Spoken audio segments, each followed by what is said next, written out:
What's up, guys?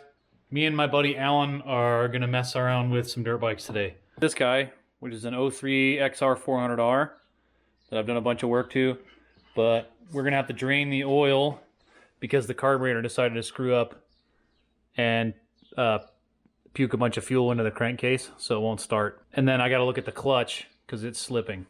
And then I got this, which is a new project. It's a 2000 KTM 300 EXC that's a complete and total utter basket case. It needs almost everything. So today we're gonna start tearing it down. First things first, let's drain the oil out of this one.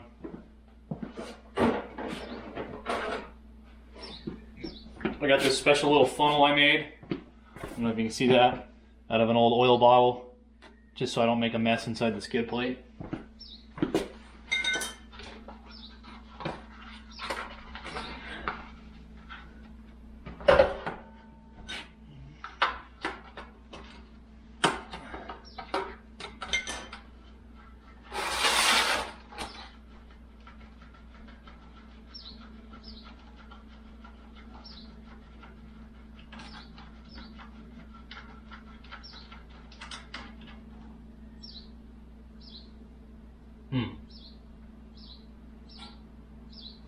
Nothing.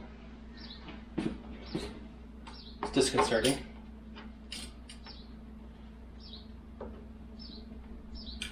Maybe it didn't fill up with fuel. Maybe it just...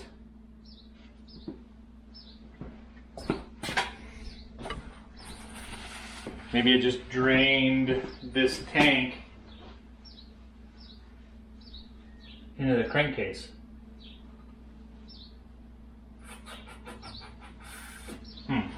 So unfortunately I was struggling with my new action cam here and missed this, but this is way more than the 2 quarts of oil it should have been in this bike, and it came out like water because it's all full of gasoline. And that's my little funnel set up so I don't get oil all over inside my skid pan.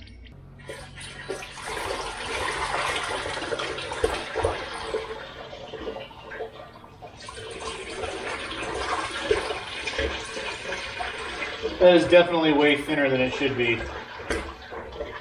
Oh, I'm getting all over the floor.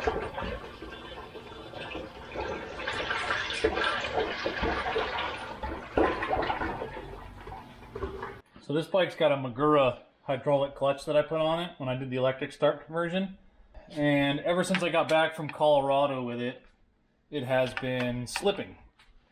And it's not a fault of the Magura, it's the DP clutch discs I put in here.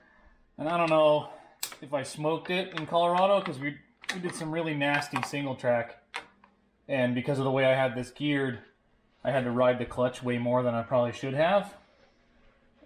Or if it's because I put the 440 kit in it, the big bore kit, and immediately went to Colorado, which was like 11,000 feet, so it didn't make hardly as much power. Didn't seem like it slipped.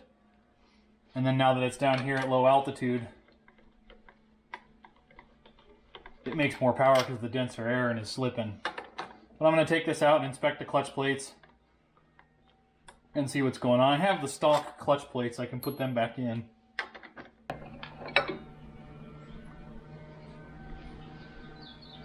Let's take this clutch out and see what all the discs look like.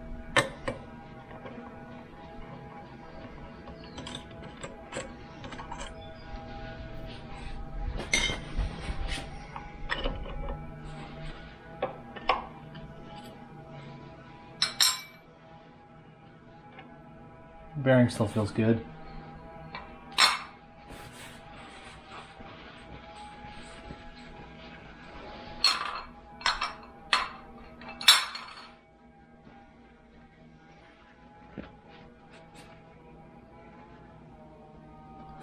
The disc still looks okay. I mean, dry, but I think that's just because of the gasoline that was in there. So I've had these clutch plates soaking in oil for about an hour now. Oh, I'm making a mess. All that work, try to keep the oil out of my skid pan, changing the oil. It's all full now.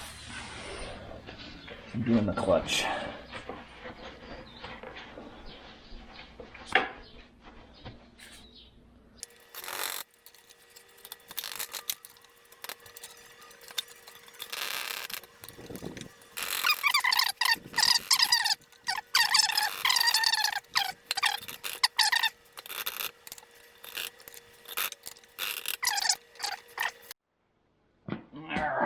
scab this thing back together.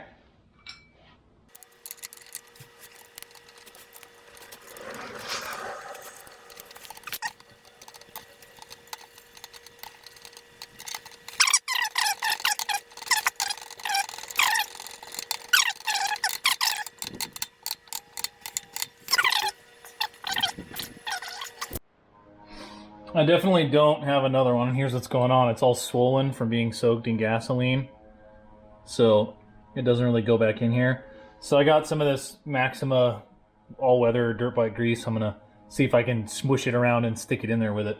So I got this gasket all smushed in here with grease. So I'm gonna toss this back on and we'll see how she does.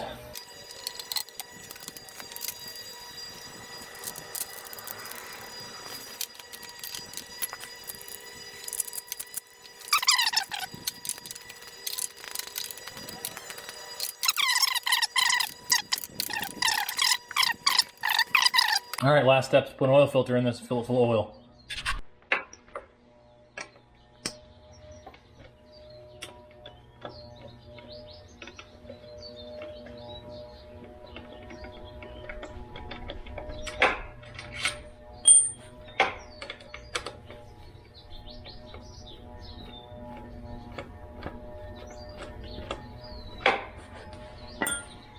All right, got my new Wix oil filter with an O-ring for the cover. And if you're ever doing one of these on the XRs, it goes in that side towards the engine. This rubber O-ring faces out. That actually goes into the cover, and then the cover actually feeds oil through a port here and a port here to the rest of the engine. And it's really important if you're doing these, you don't over torque these bolts because they are covered in oil. And it's really easy to strip them out. They just go into the aluminum engine case, and if you do that, you're kind of hosed. Alright, only thing left is to fill it full of oil, rinse all this crap out of the skid plate, and take it for a test ride.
Well, that's successful. The clutch isn't slipping anymore, so that's all I really wanted. Now I gotta let it sit and see if the carburetor keeps draining into the tank.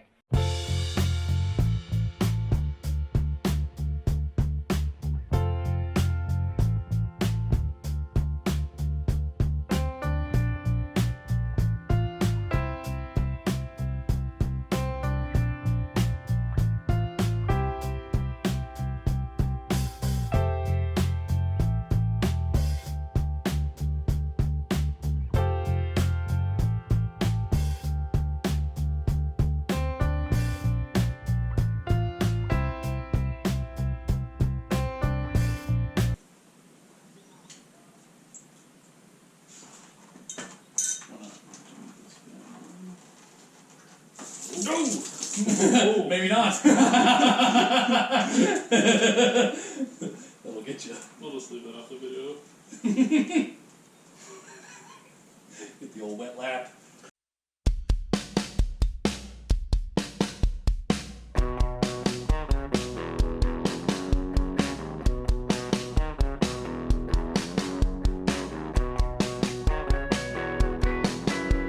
it's missing 50% of the fender bolts. Yeah, but half are still there. Yeah, again, that's all the crap they take off. Oh. They never It's missing 3/4 of them.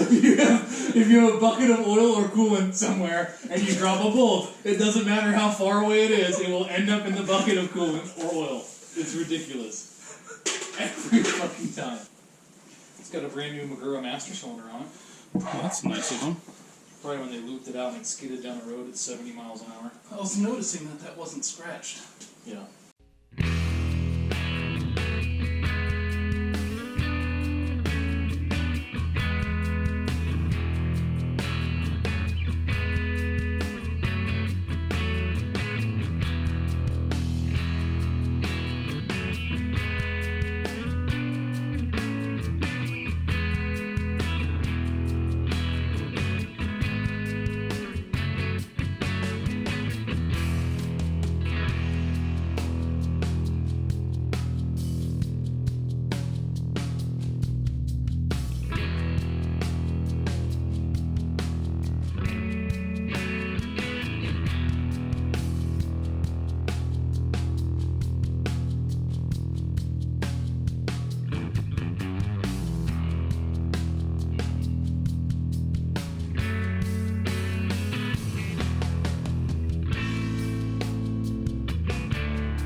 This will clean up pretty nice. Yeah, I think with a coat of paint and some elbow grease, it'll actually look pretty good. It just, right now, she's a little rough.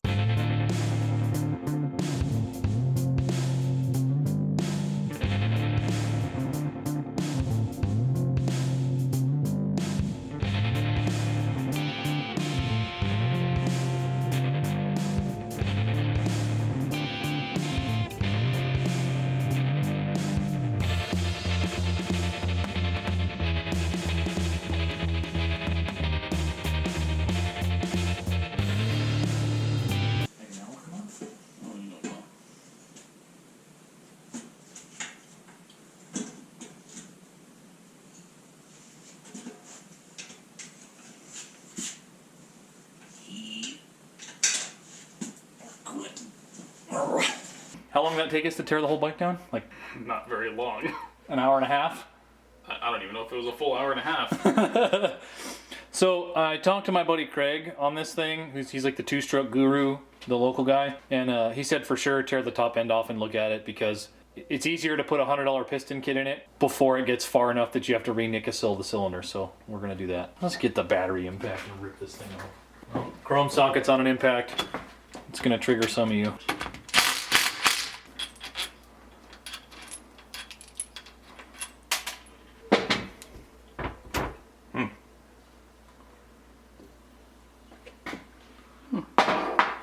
There's not even any carbon on it. Looks really Like a new top end, man. looks real nice. Apparently this is another little thing that gets jacked up on these, is this spigot for the pipe mount. Exhaust. They like vibrate and fret. And then also apparently when you biff it and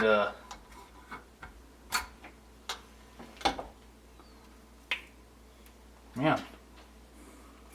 Oh. Still not as bad as mine. That's cool how the power valve works. It like literally closes off the exhaust port. Here. Can you see that? It's kind of sweet. Well, Ellen had to take off, and I've got a mess to clean up. Got all these parts and tools laying everywhere. So in the next couple of videos, we're gonna do probably the motor. I'm not sure if I'm gonna go through the bottom end or not, or even if I'm gonna replace the top end at all, because it's still pretty nice. I mean, it's a 2-stroke, so I should probably just put a piston in it. But as far as the bottom end goes, I don't know if I'm gonna split the cases. We'll go through the suspension, rebuild the shocks and the fork. Probably rebuild the brakes because that master cylinder is kind of scuzzy.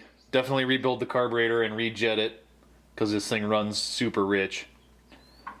And then we're gonna clean up and paint the frame. I'm not gonna powder coat it. The last time I had a frame powder coated, it was a nightmare because every single threaded hole had powder coating in it and the threads got jacked up from the shot blasting that they do. And so I had to I had to tap out every single threaded hole. And on that bike, it was a street bike.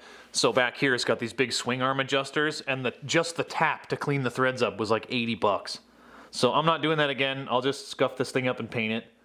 It's a dirt bike, it's gonna get scratched. Put new tires on the wheels, tires and tubes.